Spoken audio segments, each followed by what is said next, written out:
Welcome back, Dolphins. We're going to talk about something today. I have to really kind of get into this because anything's possible, really. When it comes to football, we see new things happen all of the time. And honestly, I know we had a weird win against Washington, but one of the things that I never really considered was, there was, a couple bad calls by Mike, but Dan Quinn worked with Mike for a significant amount of time. So he kind of understands what Mike wants to do, which might have led to why this was a hard win. But coming into the bye, first off, before we get into any of this, make sure you guys hit that like and subscribe.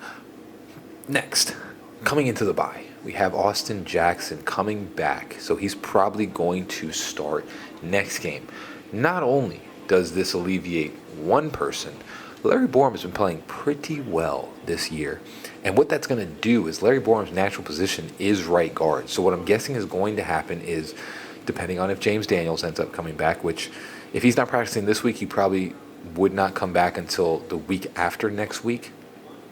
You're going to have Larry Borom at the guard, and you'll have Austin Jackson at the right tackle, which would then just have Jonah being the 1 weak spot on this offensive line. Because Larry Borom has been, let's be real about it. Larry Borom has been performing pretty well. He's been pretty stand-up-ish when it comes to what he's been able to do at that right tackle. Very surprising, by the way. Extremely surprising what he's been able to do this year. So going into the bye, you get that back. Devon Achane, you get Rasul Douglas back. I know we lost Juju Brents, but you get Rasul Douglas back. Jack Jones is gaining more confidence each week. And Jason Marshall's starting to get it together. And then on top of that, if you watch, which we'll go into a film break, and I think I'm going to probably do Kenneth Grant this year, he's starting to get it. He's starting to really, there was a couple of one. I think the most significant one that we saw was that swim move that got right into the backfield, tackling someone for a loss. He's starting to get it together. The defense is starting to be okay. And I think, really, if we continue this momentum, we'll look at the schedule, but you got the Saints, which, by all intents and purposes, if we put the game together properly, we can beat that team. The Jets, same exact thing. You put it together, it'll be a tough game, but you can definitely beat them. The Steelers, they're not looking extremely great like we thought at the beginning of the year. If you put your game together, definitely winnable.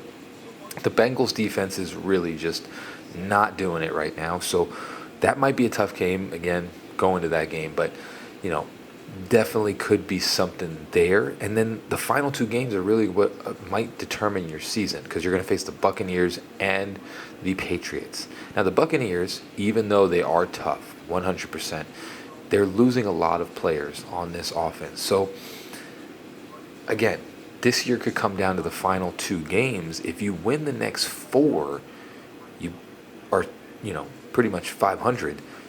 And then you could just kind of try and be, well, no, not 500. We're 4-7. So you'd be over 500, and then you could possibly, you get those last two games. Now, I'm not saying they're going to do it, but again, the schedule is favorable. And when you look at the Chiefs, they're going to be playing, I think it's Detroit next. They got Denver again. They have pretty decent, hard schedule. The Chargers as well, they're not looking great right now. Their offensive line is struggling, and most notably, Justin Herbert is kind of struggling. He's not really playing phenomenally. And the Ravens as well, they're not playing super lights out. Now, of course, the Ravens will have the tiebreaker over us, but if you win, again, this season hinges on if you win the rest of the season. You don't lose a single game for the rest of the season, which don't know if it's going to happen, but there is a strong trajectory because, number one, you're getting Austin Jackson back. Hopefully, what we're hearing is that James Daniels is probably going to come back sometime soon. If Austin Jackson is coming back, James Daniels might be coming back pretty soon as well. Have to check the news to see if it actually is available, but you're going to be getting those two guys back. And regardless, Larry Borom has been doing fine. Putting him at guard probably would be great as well. The offense would then start being able to protect Tua a lot better. And that's been kind of an issue. The one issue that I think on this offense when we're kind of being stalled out is because the blitzes aren't being picked up and Cole Strange and, Jonah are struggling. And as far as Jonah, I don't know. I mean, typically you need a couple of years to really judge an offensive line. We thought Austin Jackson sucked, and then he ended up being, a workhorse towards the end of his contract. So need a couple years for him. But for the most part, it's pretty much Cole Strange and Jonah that are really, not the tops. Julian Hill has come back. Rasul Douglas is coming back. Who's another one? Possibly Andrew Meyer as well. So you have some pieces coming back to this offense. And again, you have a winnable schedule. It's pretty much the last 2 games. Now, of course, if we lose one of these next games, which they're going to be tough, they're not going to be easy walkovers, but you do have a chance to get back to 500. You 100% do. You're 4-7. You have a chance to get right back to 500. You have a shot, and with the way the team is being set up, they said that Darren Waller's injury is not going to be season-ending, so maybe possibly he starts coming back into the mold. And then you have Dulcich and Darren Waller in some of these sets, which would give you significant increase where you have 12 personnel or 22 personnel or 12 personnel. You have a significant upgrade in this where you have these 2 pass catching tight ends, and then you can go to the 11 personnel and just have a whole run blocking scheme with the 6 offensive linemen. You can continue going this route, and again, you get to these last 2 games. If you start winning out, get to these last 2 games. If you can do what no one's really done before and beat both of these teams, which the Buccaneers are for sure beatable. They are a tough team, but they're for sure beatable. And then the Patriots, which by all intents and purposes, there was just one swing play that kind of made the Patriots win and us lose, and our season go down the drain and their season kind of go up. But for the most part, we had them pretty close, and we probably, if we don't give up that kick return, probably win that game. So we're right there. I know it looks stupid, but here's what I'm saying. Everybody wants to do a reset. What has that really done for us? We've continually reset over, and I know people are going to say, like, oh, we never had a G. We've had people before Chris Greer. We've had people like Chris Greer. It's just been the same thing. We're going to reset, and we'll do the same exact thing again. Whereas when you look at this team, you look how they play for this coach. Any team going into this season, 1-7, usually typically they start giving up on the season. They don't really believe. Somehow Mike McDaniel, which is a hats off to him, he's got them to still believe and for them to still be playing their hearts out and to be beating teams, Buffalo and Washington, which Washington, even though their record is not good, they were an AFC championship team last year. So it was not an easy win. And again, Dan Quinn worked with Mike McDaniel, so he kind of knows the offense that Mike tries to run. So going on a little bit of a winning streak, you definitely have the opportunity to see, like, what can Mike McDaniel do? Because personally, in my opinion, I know I say I want to get rid of the coach before, but I really just, there's a little something there. And what I can see with Mike is his play design. I don't think we've ever had someone like this in the Dolphins facility. I think we've had a lot of offensive coordinators, and I don't think we've ever had someone that can design plays the way that he does. I think he is a master at designing plays.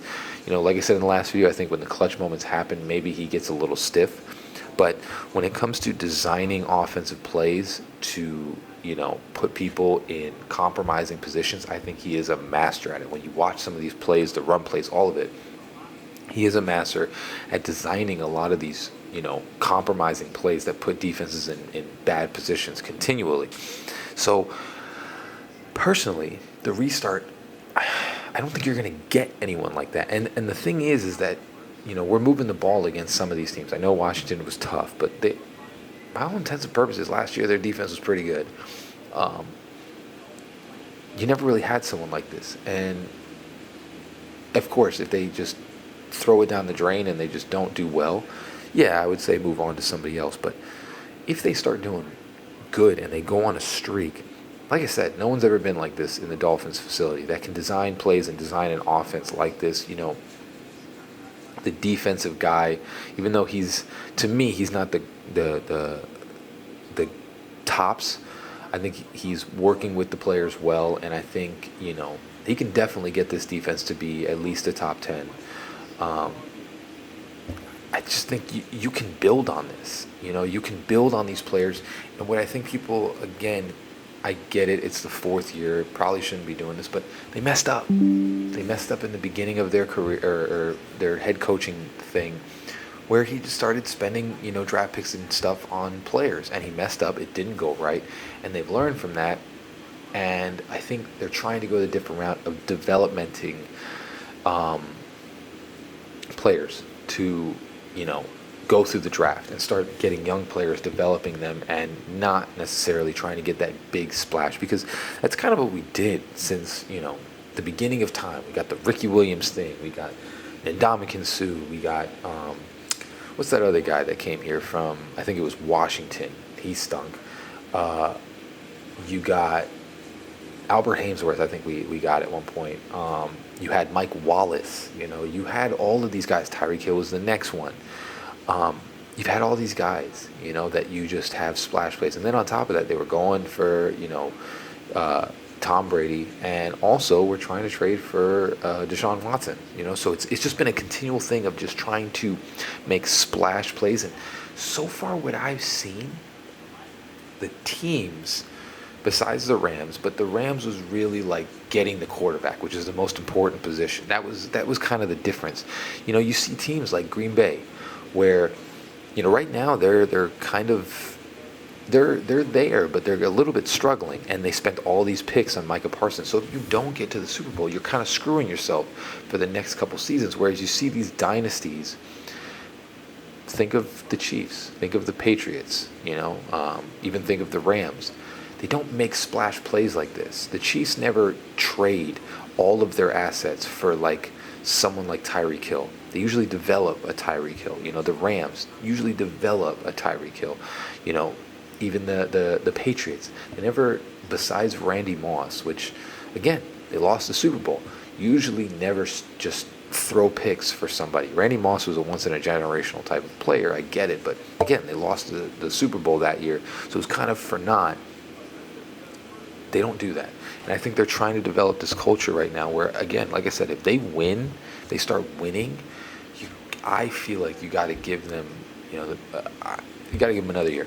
There's no coaches out there that I'm really, like, crazy about. There's nobody really out there that I'm really, like, there's Gruden, there's, Chris Shula and all that. But who's going to be able to design an offense the way that we have? And there's no sure picks out there. You don't really know. But as far as we can see it right now, you have the perfect ability to maybe draft a quarterback, develop him under Tua, and, either move off of him or, draft a bunch of other wide receivers and things like that. There's just a whole bunch of options that you can do if you keep Mike McDaniel versus if you get rid of him. So, I don't know. Let me know down in the comments below. As always, guys, praise God, love God. He's great all the time. Fins up, baby. Peace.